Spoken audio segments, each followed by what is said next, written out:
اے میرے بندو جو ایمان لائے ہو اپنے پروردگار سے ڈرو.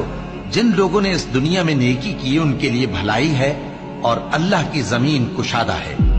جو صبر کرنے والے ہیں ان کو بے حساب ثواب ملے گا.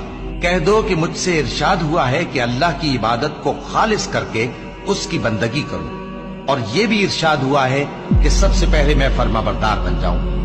کہہ دو کہ اگر میں اپنے پروردگار کا حکم نہ مانوں تو مجھے بڑے دن کے عذاب سے ڈر لگتا ہے. کہہ دو کہ میں اپنے دین کو شرک سے خالص کر کے اللہ ہی کی عبادت کرتا ہوں، اب تم اس کے سوا جس کی چاہو پرستش کرو. کہہ دو کہ نقصان اٹھانے والے تو وہی لوگ ہیں جنہوں نے قیامت کے دن اپنے آپ کو اور اپنے گھر والوں کو نقصان میں ڈالا. دیکھو یہی سراسر نقصان ہے. ان کے اوپر آگ کے سائبان ہوں گے اور نیچے اسی کے فرش ہوں گے.